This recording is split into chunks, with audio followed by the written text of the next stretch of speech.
Assalamualaikum warahmatullahi wabarakatuh. Selamat berjumpa lagi dengan saya di channel YouTube Henda Pribadi. Melanjutkan pertemuan sebelumnya tentang pikiran positif. Kita pada hari ini akan dicoba untuk dipandu ya secara praktikal, dan ini sangat aplikatif, sangat bisa diaplikasikan oleh sahabat-sahabat semua. Apa yang harus kita lakukan apabila kita sedang dihadapkan pada persoalan-persoalan yang menurut kita sangat berat. Nah, sering kita, bahkan mungkin di lingkungan kita juga sering berkeluh kesah tentang apa yang dialami, apa yang dirasakan, dan bahkan mungkin kita sendiri yang merasakan itu. Nah, dalam situasi kondisi kejiwaan yang tertekan, dalam kondisi yang dihadapkan pada masalah yang besar, kita membutuhkan solusi, sangat membutuhkan solusi. Sebenarnya yang dibutuhkan manusia ketika dihadapkan pada persoalan besar, pada masalah yang sangat besar, itu hanya ada dua. Pertama adalah memiliki teman yang bisa mendengar, atau ada lawan bicara yang bisa mendengar. Yang bisa mendengar itu sesungguhnya ini sederhana. Tugasnya adalah mendengarkan aja, mendengarkan curhatan, mendengarkan keluh kesah dan lain-lain dan seterusnya. Ada satu yang ingin saya sampaikan. Ketika kita sulit mencari atau bahkan ketika kita menemukan kawan-kawan curhatan, ada satu sebetulnya yang kita sering lupakan. Bagaimana kalau curhatan ini disampaikan kepada Tuhan kita, kepada Allah Subhanahu wa taala. Ini menjadi hebat, ini menjadi sesuatu yang sangat dahsyat. Sering kita memang mencari kawan untuk curhat dari sesama, mungkin teman, mungkin saudara, mungkin senior, mungkin yang lain. Itu juga bagus.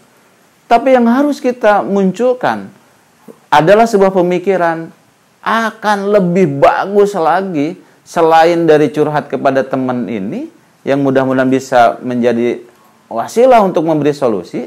Yang lebih mantap itu sebelumnya harus dibangun adalah bagaimana curhatan kita ini disampaikan kepada Tuhan kita, kepada Allah Subhanahu wa taala. Bayangkan Allah yang menjadi Tuhan kita ini, kita sampaikan curhatan kita ini.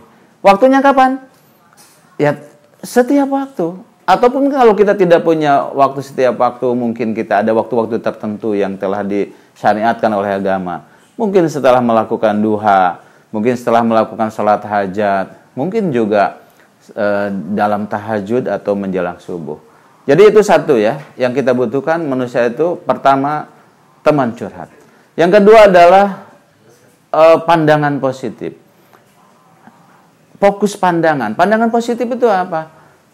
Jadi apa yang kita alami, apa yang kita lakukan, seberat apapun masalah kita berikan secara positif. Bagaimana menghadirkannya? Mungkin kita bisa mengatakan, ya Allah, ya mungkin ini ujian dari Allah. Tidak ada yang diuji kecuali orang-orang yang memang akan mendapatkan kebaikan setelahnya. Tidak ada yang diuji kecuali orang-orang yang beriman. Tidak ada yang diuji kecuali bakal mendapatkan anugerah. Nah, ini adalah basic atau hal yang mendasar yang dapat kita lakukan ketika kita mencari solusi atas masalah-masalah yang berat. Kemudian selanjutnya, apa yang dapat kita lakukan setelah curhat kepada Allah, setelah memperbaiki sudut pandang? Yang dapat kita lakukan, ini aplikatif banget ya. Ini aplikasi, kalau dalam bahasa saya begini. Misalnya kita dapat masalah besar. A misalnya, dapat masalah, misalnya, mungkin maaf ya, ini sesuatu yang tidak dikehendaki, resign, mungkin berhenti atau diberhentikan di sebuah pekerjaan. Pasti ini bukan sesuatu hal yang mudah untuk diterima. Pasti macam-macam respon yang kita keluarkan atas peristiwa tadi. Nah, oleh karena itu, apa yang dapat kita lakukan? Yang pertama adalah coba ambil air wudhu. Setelah ambil air wudhu, lakukan sholat sunat. Setelah sholat sunat, ambil Al-Quran, lalu buka. Ayat berapa, Pak? Acak saja buka.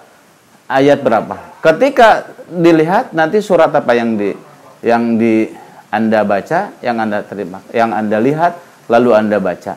Dan itu mungkin menjadi petunjuk awal bagaimana menyelesaikan persoalan hidup kita. Saya pikir untuk sementara ini sangat aplikasi dan bisa dilakukan oleh kawan-kawan, oleh kita semua, oleh saya, oleh tetangga, oleh saudara yang sedang menghadapi masalah.